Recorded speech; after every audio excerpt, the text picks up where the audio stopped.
जय Hind and hello guys, स्वागत है आपका आपके अपने YouTube चैनल ज्ञानदेह होस्ट में। और इस वीडियो में मैं आपको बताने वाला हूं DRDO सेप्टेम 10 एडमिन एंड अलाइड यानी कि A&A ऑनलाइन फॉर्म 2022 के बारे में, जिसमें कि आप काफ़ी सारी पोस्ट के फॉर्म फिलअप कर पाएंगे। तो आप इस वीडियो को देखते रहिए, मैं आपको इसके बारे में पूरी जानकारी देने वाला हूँ, जिससे कि आप इस फॉर्म को बिना किसी मिस्टेक के भर सकते हो। तो चलिए शुरू करते हैं। दोस्तों, यहाँ पर अभी जो वीडियो में देख सकते हैं, हमारी ऑफिशियल वेबसाइट जॉब्स ज्ञान ने इसका डायरेक्ट लिंक वीडियो को डिस्क्रिप्शन में दिया है। जैसे ही आप ये लिंक ओपन करेंगे तो आपके सामने इस रिक्रूटमेंट की जानकारी आ जाएगी, जहां पर जानने को मिलेगा कि इसके अंदर आपके 1061 पद है एंड आप लोग इस फॉर्म को 7 दिसंबर 2022 तक भर पाएंगे। कौन सी पोस्ट के लिए कितनी वैकेंसी है उसकी जानकारी आप इस टेबल के अंदर देख सकते हैं एंड पोस्ट वाइज क्वालिफिकेशन भी यहां पर आपको दी गई है। एंड मैंने इसके एलिजिबिलिटी और सिलेबस के बारे में अलग अलग से वीडियो बना करके रखी है। अगर आप डिटेल्ड में जानकारी चाहते हैं तो आप इन वीडियो को पहले वॉच कर लीजिए एंड इसके बाद में आप यहां पर श्योर होकर के कि आपका मन है इसमें अप्लाई करने का,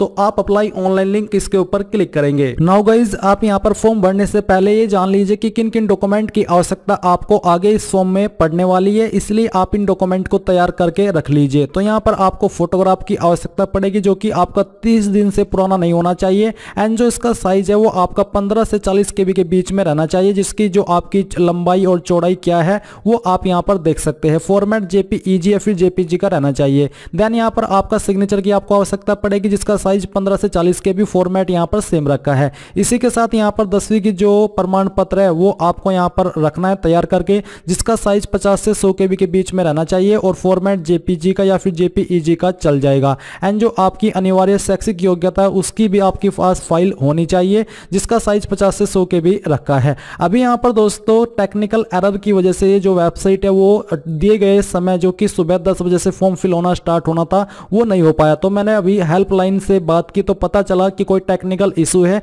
जिसकी वजह से ये फॉर्म 1 बजे के बाद में स्टार्ट होगा। बट यहां पर जैसे कि आप सब देख सकते हैं कि DRDO ने आपका यूजर मैनुअल दिया है, यानी कि आपको बताया है स्टेप बाय स्टेप कि कैसे आपको फॉर्म भरना है। तो यहीं से मैं आपको ये जानकारी देने वाला हूं, यानी कि यूजर मैनुअल से, जिसमें कि आपको पूरी की पूरी जानकारी बहुत ही अच्छे से एक्सप्लेन की जाएगी। तो जैसे ही आप अप्लाई ऑनलाइन ओपन करेंगे, यानी कि आपके सामने जो अप्लाई का लिंक ओपन होगा वो कुछ इस प्रकार से आ जाएगा, जहां पर आपको दिया है क्लिक फॉर न्यू रजिस्ट्रेशन। तो आपको इसके ऊपर क्लिक करना है। अब इसके ऊपर क्लिक करने के बाद में यहां पर आपको कुछ महत्वपूर्ण जानकारी भरनी है, जैसे कि यहां पर सबसे पहले कैंडिडेट फुल नेम, यानी कि आपको अपना नाम 10th की मार्कशीट के अनुसार देना है। जो नाम आपका 10th के सर्टिफिकेट के अंदर है सेम नाम आपको अंग्रेजी के बड़े अक्षरों के अंदर लिखना होगा। फिर आपको उस नाम को कंफर्म कैंडिडेट फुल नेम इसके अंदर दोबारा डाल करके वेरीफाई करना है। अपना मोबाइल नंबर एंटर करना है, क्योंकि इसके ऊपर महत्वपूर्ण जानकारी सेंड की जाएगी। ये नंबर आपका वैलिड होना चाहिए। इस नंबर को दोबारा डाल करके आपको वेरीफाई करना है। फिर आप यहां पर अपनी ईमेल आईडी एंटर करेंगे। ईमेल आईडी भी आपकी वैलिड होनी चाहिए, क्योंकि यहीं पर आपको रजिस्ट्रेशन की जानकारी सेंड की जाएगी। इस ईमेल आईडी को दोबारा डाल करके आपको वेरीफाई कर देना है। एंड देन यहां पर अगर आप कोई दूसरा नंबर भी अपना देना चाहते तो अल्टरनेटिव मोबाइल नंबर के अंदर दे सकते हैं, नहीं तो आप इसको खाली भी छोड़ सकते हैं, कोई प्रॉब्लम वाली बात नहीं होगी। एंड देन आप ये सिक्योरिटी कोड फिल करेंगे और जो भी जानकारी आपने भरी है इन सभी को आप वेरीफाई कर लेंगे। अब वेरीफाई करने के बाद में आपके सामने आएगा स्टेप 2। स्टेप 2 में बेसिकली आपको बोला है कि यहां पर आप जो आपको रजिस्ट्रेशन की जानकारी अभी मिली है, रजिस्ट्रेशन करने के बाद में मेल और मैसेज के माध्यम से वो जानकारी आपको यहां पर डालनी है, यानी कि यूजर आईडी या फिर अपनी रजिस्टर्ड ईमेल आईडी, आपका पासवर्ड, ये कैप्चा कोड एंड देन आपको सबमिट पर क्लिक करना है। सबमिट पर क्लिक करने के बाद में आपके सामने आएगा अपडेट पासवर्ड का सेक्शन, यानी कि जो आपको एक सिस्टम जनरेटेड पासवर्ड मिला है, अगर आप वही पासवर्ड रखना चाहते हैं तो आप यहां पर स्किप के ऊपर क्लिक कर दीजिए। और अगर आप इस पासवर्ड को चेंज करना चाहते हैं तो आप ऊपर करंट पासवर्ड लिखेंगे, जो कि अभी आपको ईमेल और मैसेज के माध्यम से मिला है। एंड देन आप न्यू पासवर्ड के अंदर एक पासवर्ड क्रिएट कर लेंगे, जिसकी लेंथ 8 से 15 या फिर 16 कैरेक्टर के बीच में रहनी चाहिए, जिसमें कि इंग्लिश का कैपिटल वर्ड, स्मॉल वर्ड, कोई स्पेशल कैरेक्टर एंड कोई भी डिजिट होना चाहिए। कुछ इस तरह का पासवर्ड आप क्रिएट कर लीजिएगा। नहीं करना चाहते तो स्किप भी कर सकते हैं, कोई प्रॉब्लम वाली बात नहीं है। इसके बाद में जैसे ही आप यहाँ पर इसको स्किप कर देंगे, ये सभी जानकारी आपको इस सेक्शन में भरनी है, जैसे कि आपकी बेसिक इन्फॉर्मेशन, शैक्षिक और जो आपकी अन्य डिटेल है वो सब। तो बेसिकली यहाँ पर आपके सामने कुछ ऐसा इंटरफेस आ जाएगा।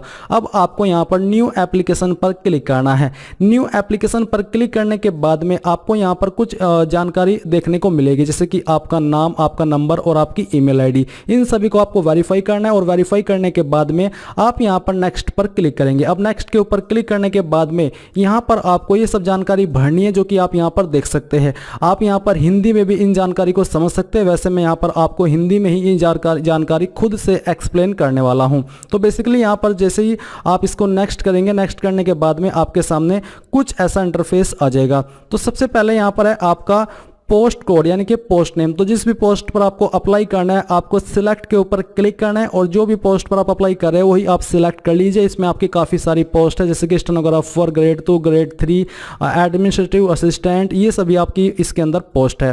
देन यहाँ पर अगला सवाल ये कि क्या आपके पास सेप्टम 10 A&A एडवर्टाइजमेंट के अनुसार अनिवार्य शैक्षणिक योग्यता यानी कि जो जरूरी क्वालिफिकेशन है जिस पोस्ट पर आप अप्लाई कर रहे हो, क्या वो आपके पास क्वालिफिकेशन है? अगर हाँ तो हाँ करें, नहीं तो आपको नहीं करना है। नहीं करेंगे तो आप एलिजिबल नहीं हो पाएंगे। इसलिए यही है कि आप यहां पर हां करें, और हां करेंगे इसका मतलब यह है कि आपके पास वो क्वालिफिकेशन है। इसके बाद आती है वर्ग यानी कि कैटेगरी। तो जो भी आपकी कास्ट कैटेगरी है तो आप सिलेक्ट के ऊपर क्लिक करके SC ST OBC जो भी है आपकी वो आप सिलेक्ट कर लीजिएगा।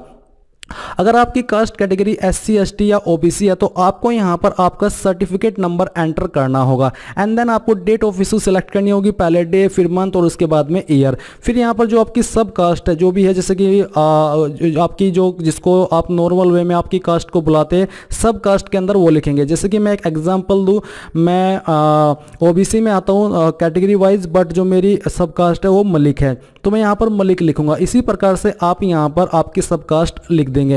एंड देन यहाँ से आप अपनी जो स्टेट है वो सिलेक्ट कर लेंगे। देन आता है कि क्या आप पर्सन विद डिसेबिलिटी यानी कि विकलांग है? अगर हाँ तो आपको यस के ऊपर करना है, अगर नहीं तो आपको नो करना है। अगर आप यस करते तो आपको फिर यहाँ पर टाइप ऑफ डिसेबिलिटी, इन सभी क्वेश्चन के आंसर करने हैं। बट अगर आप नो करते तो आपके सामने ये ऑप्शन एप्लीकेबल नहीं होंगे। देन यहाँ पर दोस्तों आपको नीचे देखने को मिलेगा कि क्या आप माइनॉरिटी से बिलोंग करते हैं? अगर हाँ तो आपको हाँ के ऊपर टिक करना है। माइनॉरिटी का आप ही को पता होगा कि आपकी कास्ट माइनॉरिटी में आती है या फिर नहीं आती है, उसी के अकॉर्डिंग आप यस नो करेंगे। अगर आप यस करते तो फिर आपको आपकी माइनॉरिटी कम्युनिटी सेलेक्ट करनी है, जैसे कि मुस्लिम या फिर जो भी माइनॉरिटी के अंदर आती है वो सभी विकल्प यहाँ पर आपको देखने को मिलेंगे। एंड आपको आपकी एलिजिबिलिटी के अकॉर्डिंग आपकी माइनॉरिटी सेलेक्ट कर लेनी है। अगर नहीं तो आप नहीं के ऊपर क्लिक कर दीजिए। फिर आपसे पूछेगी कि आप एक्स सर्विसमैन है? अगर हाँ तो हाँ, नहीं तो आपको नहीं के ऊपर नहीं करना है। अगर आप हाँ करते तो आपको date of joining, date of discharge, ये सभी जानकारी यहां पर देनी है। इसके बाद आपसे पूछे कि are you disabled defence personnel? अगर आप DFSP हो तो आपको यस करना है, नहीं तो नहीं कर दीजिए। अब आपसे पूछे कि क्या आप 1/1980 से लेकर 31/12/1989 के बीच जम्मू एंड कश्मीर के अधिवासी थे? अगर हाँ तो हाँ कीजिएगा, नहीं तो आपको नहीं करना है। Are you a government servant? क्या आप एक सरकारी सेवक है? अगर यानी कि आपकी सरकारी नौकरी है, कोई आप कर रहे हैं, अगर हाँ तो हाँ कर दीजिए, नहीं तो आपको नहीं करना है। देन यहां पर दोस्तों आपके सामने आता है कि पहचान प्रमाण। तो आपको आइडेंटिटी प्रूफ के ऊपर क्लिक करके जो भी आईडी के विकल्प आपके सामने आएंगे। नाउ गाइज मैं आपको बताना चाहूंगा SK बुक्स रीजनिंग के बारे में, जो कि हिंदी और इंग्लिश दोनों के अंदर अवेलेबल है। और इस बुक को पब्लिश किया गया है Shri Krishnan publisher private limited, जो कि इंडिया की one of biggest book publication company है, जिसके द्वारा बेहतरीन बुक पब्लिश की जाती है, जहां पर आपको सभी जानकारी बहुत ही अच्छे से दी जाती है। एंड अगर मेनली बात करें इस बुक की, तो इस बुक के अंदर आपको क्या क्या देखने को मिलेगा वो आप लोग जान लीजिए। इसमें आपको वर्बल, नॉन वर्बल और लॉजिक का कंप्लीट और कॉम्प्रिहेंसिव कलेक्शन मिलेगा। साथ ही आपको टॉपिक वाइज प्रत्येक पॉइंट का इजी एक्सप्लेनेशन भी इस बुक के अंदर मिलेगा। इसके अलावा based on new competitive exam pattern यानी कि पूरे न्यू कॉम्पिटिटिव एग्जाम पैटर्न के साथ में ये बुक आपको मिलने वाली है। इसी के साथ with shortcut tricks and practice exercise, यानी कि शॉर्टकट ट्रिक्स भी इस बुक के अंदर होगी, प्रैक्टिस एक्सरसाइज भी इस बुक के अंदर होगी। तो ये एक आपकी बेस्ट बुक है आपकी रीजनिंग की प्रिपरेशन करने के लिए। चाहे आप किसी भी एग्जाम की रीजनिंग की प्रिपरेशन कर रहे हैं तो आप लोग इस बुक को परचेज कर सकते हैं। बाय करने का लिंक आपको वीडियो के डिस्क्रिप्शन में दिया है, चाहे हिंदी में बाय कर लीजिए या फिर इंग्लिश में। और कोई सवाल डाउट हो तो आप पूछ लीजिएगा। उनमें से जो भी आईडी आपके पास है वो सिलेक्ट कर लेनी है। जैसे आप आईडी सिलेक्ट करेंगे नीचे आपको आईडी का नंबर मांगा जाएगा, आपको आपका आईडी नंबर भी दे देना है जो आईडी आपने सिलेक्ट की है। नेशनलिटी में आप इंडियन सिलेक्ट कर लेंगे। इसके बाद में यहाँ पर दोस्तों है certificate of eligibility issued by. तो बेसिकली ये आपके ऊपर एप्लीकेबल नहीं है तो आप इसको यहाँ पर इग्नोर कर दीजिएगा। एंड देन यहाँ पर दोस्तों आता है विजिबल मार्क ऑफ आइडेंटिफिकेशन, यानी कि आपकी बॉडी के ऊपर वो निशान जिससे आपकी शरीर की पहचान हो सके। तो जो भी आपकी बॉडी के ऊपर परमानेंट मार्क है वो आप यहाँ पर लिखेंगे। जैसे कि मेरी मोल ऑन माई चिक, यानी कि मेरी गाल पर तिल है तो मैं यहाँ पर मोल ऑन माई चिक यानी कि इस तरह से लिख दूंगा। जो भी आपके आइडेंटिफिकेशन मार्क है वो भी आप अपने अकॉर्डिंग यहाँ पर लिख दीजिएगा, बट ध्यान रहे कि वो आइडेंटिफिकेशन मार्क परमानेंट होना चाहिए। इसके बाद है फिजिकल मेजरमेंट, यानी कि जो आपकी हाइट है वो आपकी सेंटीमीटर में कितनी है। जैसे कि मेरी हाइट 172 है तो मैं यहाँ पर 172 लिख दूंगा। एंड जो आपका फिजिकल मेजरमेंट का वेट है, यानी कि कितने किलोग्राम आपका वेट है, वो वेट आपको किलोग्राम में लिखना है। जैसे कि 50, 55, 60, 75 जो भी है वो आप यहाँ पर लिख दीजिएगा। देन यहाँ पर आपसे पूछा कि सेप्टम किसी भी परीक्षा को शहर को जोड़ने हटाने, बेसिकली यहाँ पर अभी आपको एग्जाम सेंटर के लिए प्रेफरेंसेस देनी है तो आपको यहाँ पर city of examination choice first इसके ऊपर क्लिक करना है। और जो भी आपके सामने एग्जाम सेंटर की चॉइसेस आएंगी आप उनमें से पहली प्रेफरेंस किसको देना चाहते हो आप सिलेक्ट कर लीजिए। सेकंड प्रेफरेंस आपको किसको देनी है वो सिलेक्ट कर लीजिए। एंड यहाँ पर थर्ड प्रेफरेंसेस भी आपको सिलेक्ट कर लेनी है। फिर आता है डीओबी, तो आपको डे के ऊपर क्लिक करके आपका डे सेलेक्ट करना है, मंथ के ऊपर क्लिक करके मंथ, एंड देन यहाँ पर ईयर। और ये आपकी डीओबी 10th की मार्कशीट का जो या फिर सर्टिफिकेट है उसके अकॉर्डिंग होनी चाहिए। जेंडर आपका जो भी है वो आपको सिलेक्ट कर लेना है, मेल, फीमेल या फिर ट्रांसजेंडर। एंड देन आप यहाँ पर फादर नेम फिल करेंगे, ये भी आपका 10th के सर्टिफिकेट के अकॉर्डिंग होना चाहिए। एंड इसके बाद आपको आपकी मदर्स का नेम एंटर करना है। कोरेस्पोंडेंस एड्रेस, यानी कि जो आपका प्रेजेंट एड्रेस है वो आपको यहाँ पर फिल करना है। सिटी आपको यहाँ पर डाल देनी है, आपकी डिस्ट्रिक्ट आपको खुद से यहाँ पर भरनी है, स्टेट आपको यहाँ से अपनी सिलेक्ट कर लेनी है, एंड आपका पिन कोड यहाँ पर डाल देना है। अब आता है परमानेंट एड्रेस, तो अगर आपका प्रेजेंट और परमानेंट एड्रेस सेम है तो जो एड्रेस आपने प्रेजेंट एड्रेस के अंदर यानी कि कोरेस्पोंडेंस एड्रेस में भरा है वही आप परमानेंट एड्रेस में फिल कर दीजिए। इसके बाद में यहाँ पर आपसे पूछा कि I hereby give my consent to publish my score and rank of exam along with my particulars on the website, यानी कि आप ये कॉन्सेंट देना चाहते हैं डीआरडी को जी जो कि मेरी जो इन्फॉर्मेशन है उसके साथ में मैं चाहता हूँ कि मेरा जो स्कोर कार्ड है वो वेबसाइट पर पब्लिश किया जाए। अगर हाँ आप ऐसा देना चाहते हैं डीआरडी को परमिशन तो हाँ करें, नहीं तो आपको नहीं करना। ये आपकी चॉइस है कि आप इसमें क्या रखना चाहते हैं। इसके बाद में यहाँ पर आपको आपकी फीस का अमाउंट देखने को मिलेगा जो भी आपकी कास्ट कैटेगरी है उसके अकॉर्डिंग। एंड देन आप यहाँ पर ये सिक्योरिटी कोड फिल करेंगे और सिक्योरिटी कोड फिल करने के बाद में आप यहां पर सेव एंड नेक्स्ट के ऊपर क्लिक करेंगे। एंड देन दोस्तों यहां पर ये जो सेक्शन है वो आपका पूरा हो जाएगा। इसके बाद आपके सामने जानकारी आएगी क्वालिफिकेशन की, यानी कि क्वालिफिकेशन का सेक्शन भरना है। आपको कहां पर क्या भरना है उसकी जानकारी आपको दी गई है। आपको आपका रोल नंबर भरना है, आपका जो बोर्ड का नाम है वो भरना है, आपकी अवधि भरनी है, जैसे कि मैं अभी आपको यहां पर दिखाता हूं। तो चलिए आपके सामने ये सेक्शन आ चुका है। आप यहाँ पर सबसे पहले जो आपका 10th का रोल नंबर है वो यहाँ पर लिख देंगे। इंस्टीट्यूट बोर्ड के अंदर आप लिखेंगे कि किस बोर्ड से आपने आपकी जो 10th है वो की है। जैसे कि मैंने यूपी बोर्ड से की है तो मैं यहाँ पर यूपी बोर्ड लिख दूंगा। अगर आपने सीबीएसई बोर्ड से की आप सीबीएसई बोर्ड लिख दीजिएगा। देन यहाँ पर आते हैं कि आपने कब ये पास कर ली थी, तो आपको डेट, मंथ, ईयर सेलेक्ट कर लेना है आपके सर्टिफिकेट के अकॉर्डिंग। एग्रीगेट मार्क्स ऑब्टेंड, कितने नंबर आपको प्राप्त हुए थे वो आपको यहाँ पर इस एग्रीगेट मार्क्स ऑब्टेंड के अंदर लिखना है। एंड अगर आपके नंबर सीजीपीए के अंदर थे तो आपको ये वाला सेक्शन खाली छोड़ना है और अपनी जो ऑब्टेंड सीजीपीए वो आपको यहाँ पर इस वाले सेक्शन में लिखनी है। एंड अगर आप एग्रीगेट मार्क्स ऑब्टेंड वाला सेक्शन भर रहे तो आपको सीजीपीए वाला खाली छोड़ना है और मैक्सिमम मार्क्स में मैक्सिमम नंबर भरने जो कि जितने में से वो नंबर आपको आए थे। यानी कि यहाँ पर तो ऑब्टेंड मार्क्स के अंदर वो नंबर जो कि प्राप्त हुए थे और मैक्सिमम मार्क्स के अंदर वो नंबर जितने में से आपको वो आए थे। इसके बाद में अगर आप सीजीपीए भर रहे तो आप सीजीपीए ऑब्टेंड भरेंगे और टोटल सीजीपीए वाले ये वाला सेक्शन भरेंगे। ये जो परसेंटेज वाले नंबर है ये खाली सेक्शन है ये आप खाली छोड़ देंगे। फिर आपका परसेंटेज, तो यहाँ पर परसेंटेज अगर ऑटोमेटिकली आ जाता है तो ठीक, नहीं तो आप खुद से अपनी परसेंटेज भर देंगे जो भी आपकी बनती है। इसके बाद में यहाँ पर दोस्तों अगर आपसे ग्रेजुएशन की क्वालिफिकेशन मांगी है तो आप यहाँ पर जो आपकी क्वालिफिकेशन है उसको सिलेक्ट कर लेंगे। आपका जो सब्जेक्ट स्ट्रीम है वो आपका क्या है वो आप यहाँ पर लिखेंगे, जो भी आपका स्ट्रीम है सब्जेक्ट है। एंड देन आप यहाँ पर फाइनल ईयर का रोल नंबर एंटर करेंगे, किस यूनिवर्सिटी से आपने की है उस यूनिवर्सिटी का नाम आप यहाँ पर संस्थान वाले सेक्शन में लिख देंगे। कब आपने पास कर ली थी वो आप यहाँ पर सिलेक्ट कर लेंगे।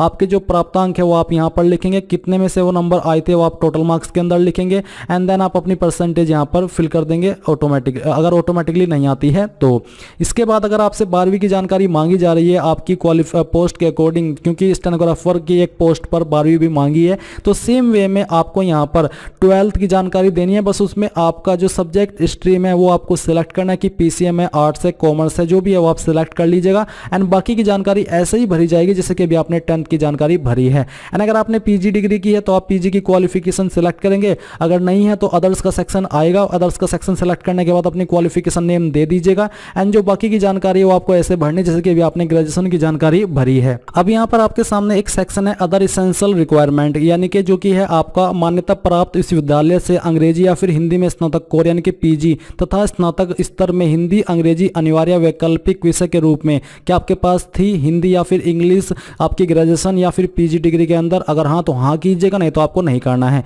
ये आप तभी कर पाएंगे जब आपने पीजी की जानकारी ऊपर भरी है या फिर आपकी ग्रेजुएशन की जानकारी भरी है। अगर आप 12वीं के माध्यम से किसी पोस्ट पर अप्लाई करें तो फिर ये ऑप्शन में आप नो कर दीजिएगा, कोई भी प्रॉब्लम वाली बात नहीं है। एंड जैसे आप ये सभी जानकारी फिल करके सेव एंड नेक्स्ट पर क्लिक करेंगे तो आपके सामने आएगा यहाँ पर प्रेफरेंसेस का ऑप्शन, यानी कि आप पोस्टिंग के लिए कौन सी जगह को कितनी प्रेफरेंस देना चाहते हैं। तो जिसको आप फर्स्ट सेलेक्ट करेंगे उसका मतलब है कि आप उसको पहले प्रेफरेंस देना चाहते हैं, फिर जिसको आप सेकंड करेंगे उसको सेकंड। तो इस प्रकार से आप यहाँ पर जिसको जितनी भी प्रेफरेंस देना चाहते हैं वो आप सिलेक्ट कर लीजिएगा। सिलेक्ट करने के बाद इस तरफ आपकी लिस्ट आ जाएगी एंड देन आप यहाँ पर सेव एंड नेक्स्ट के ऊपर क्लिक कीजिएगा। सेव एंड नेक्स्ट के ऊपर क्लिक करने के बाद में यहाँ पर आपको जो डॉक्यूमेंट है उसकी जानकारी देनी होगी। इसमें आप यहाँ पर क्या क्या अपलोड करेंगे वो भी आप यहाँ पर देख लीजिए। तो सबसे पहले आपका scan photograph of the candidate, यानी कि आपका फोटो जिसका साइज 15 से 40 के बी, जैसे कि मैंने आपको बताया था। अब यहाँ पर आपको चूज फाइल के ऊपर क्लिक करना है। इसके ऊपर क्लिक करने के बाद आपको आपकी गैलरी के अंदर ट्रांसफर किया जाएगा। आप जो भी आपका फोटो है दिए गए फॉर्मेट के अंदर आपने तैयार किया है वो आप सिलेक्ट कीजिए एंड यहाँ पर उसको अपलोड कर दीजिए, यानी कि ओपन करेंगे तो फोटो यहाँ पर ऑटोमेटिकली अपलोड होकर के आ जाएगा। एंड देन आप यहाँ पर स्कैन सिग्नेचर ऑफ कैंडिडेट, यानी कि अपना सिग्नेचर अपलोड करेंगे। फिर आपको यहाँ पर 10th का जो सर्टिफिकेट है वो अपलोड करना है एज प्रूफ के रूप में। एंड यहाँ पर जो आपका डिप्लोमा सर्टिफिकेट है, यानी कि अगर आप ऐसी पोस्ट पर अप्लाई करें जिसमें कि 12वीं मांगी है तो उसका सर्टिफिकेट आपसे यहाँ पर मांगा जाएगा। एंड अगर आप किसी ऐसी पोस्ट पर अप्लाई करें जिसमें कि ग्रेजुएशन मांगी है फिर कोई डिप्लोमा मांगा है तो आप यहाँ पर वो सर्टिफिकेट अपलोड कर देंगे, यानी कि पोस्ट के अकॉर्डिंग आपको ये 4th वाला ऑप्शन यहाँ पर देखने को मिलेगा। एंड अगर आपकी कैटेगरी SC ST OBC है तो आपको यहाँ पर कास्ट का सर्टिफिकेट अपलोड करने का सेक्शन भी मिल सकता है, नहीं मिलता है तो कोई भी प्रॉब्लम वाली बात नहीं है। एंड देन आप ये सिक्योरिटी कोड फिल करेंगे और फिर सेव एंड नेक्स्ट के ऊपर क्लिक करेंगे। इसके बाद में आपके सामने आपके फॉर्म का प्रीव्यू आ जाएगा, यानी कि जितनी भी जानकारी आपने अभी तक भरी है इन सभी को आप यहाँ पर वेरीफाई कर सकते हैं। और साथ ही आप I confirm that this is my photo इसके ऊपर टिक करेंगे, बाकी की जानकारी वेरीफाई करेंगे। इस तरह से वेरीफाई करते हुए नीचे आएंगे। नीचे आने के बाद में आप यहां पर देखेंगे कि आई एग्री के ऊपर आपको क्लिक करना है, ये सिक्योरिटी कोड आपको फिल करना है। सिक्योरिटी कोड को फिल करने के बाद आपको this is my valid signature यहां पर टिक करना है एंड देन आप फाइनल सबमिट पर क्लिक करेंगे। इसके ऊपर क्लिक करने के बाद में यहां पर दोस्तों आपके सामने फी पेमेंट का सेक्शन आएगा, आप यहां पर अपनी फीस को जमा कर पाएंगे। तो आपको सिक्योरिटी कोड पहले तो फिल करना है और वेरीफाई करना है कि मैं इस फीस से सहमत हूँ और फिर आपको प्रोसीड टू नेक्स्ट के ऊपर क्लिक करना है। अब आपके सामने पेमेंट का पेज आ चुका है। आप जिस माध्यम से चाहे अपनी एप्लीकेशन फीस जमा कर सकते हैं। जैसे ही आपकी एप्लीकेशन फीस यहां से जमा हो जाएगी तो आपको इसी वेबसाइट पर रिडायरेक्ट किया जाएगा जहां से आपने फॉर्म फिल करना स्टार्ट किया था और आप अपने फॉर्म का फाइनल प्रिंट आउट ले पाएंगे। इस प्रकार से आप लोग अपने एप्लीकेशन फॉर्म को भर पाएंगे। आई होप ये प्रोसेस आपको पसंद आया होगा। अगर आपको किसी भी सेक्शन में कोई भी जानकारी समझ में नहीं आई है तो आप कमेंट के माध्यम से पूछ लीजिएगा। So thanks for watching. जय हिंद।